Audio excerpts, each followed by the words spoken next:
अब ये एक पिक्चर क्लियर, आप लोगों को था कि दक्षिण के राज्यों के साथ भेदभाव हो जाएगा, उसमें क्लैरिटी मिल गई आपको कि भाई नंबर ऑफ सीट्स बढ़ेंगे ही, घटेंगे नहीं, तो कोई नुकसान किसी का नहीं होने वाला।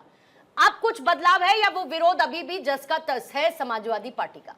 पूर्णिमा जी, आपको नमस्कार और साथी नमस्कार। प्रवक्ताओं को भी नमस्कार। मुझे लगता है कि जब जो है धर्मेंद्र यादव जी ने खड़े होकर के कहा था, तब ये भी कहा था कि पिछड़े महिलाओं का कोटा विद इन कोटा, और ये भी साफ साफ समाजवादी पार्टी के राष्ट्रीय अध्यक्ष अखिलेश यादव जी ने कहा था कि हमारा कॉन्स्टिट्यूशन कहता है कि पहले सेंसस होगा, फिर डिलिमिटेशन होगा, तो बिना गिने हुए आप किसी को जो है परसेंटेज में रिप्रेजेंटेशन कैसे देंगे? तो हमारे गृह मंत्री महोदय खड़े होते हैं, आपने सही कहा, उन्होंने कहा कि पूरी सीटों पर मुस्लिम महिलाएं लड़ा दे, हमें कोई आपत्ति नहीं है। तो फिर जो है, फिर तो इस बिल लाने की जरूरत ही नहीं है, फिर इस पर डिस्कशन करने की जरूरत ही नहीं है। जो माननीय प्रधानमंत्री जी है, भाजपा सरकार है, सब जगहों पे 543, 100, 110, 100 सब पे महिलाएं लड़ा दे, फिर डिस्कशन किस बात के लिए हो रहा है? किसी लोग बनाने की बात चल रही है, और जब लोग बनाने की किसी बिल की बात चलेगी पूर्णिमा जी, तो उसमें रिप्रेजेंटेशन की बात चलेगी और संविधान के अकॉर्डिंग होने वाली चीजों की बात चलेगी, और वो क्या है? बात चलने वाली नहीं है। पूर्णिमा जी, पहले जो है देश के प्रधानमंत्री जी कह रहे होते थे कि नहीं 2000, आपने बार बार कहा, मैंने इसी डिबेट में सुना, आपने गैर संवैधानिक क्या है पूजा जी?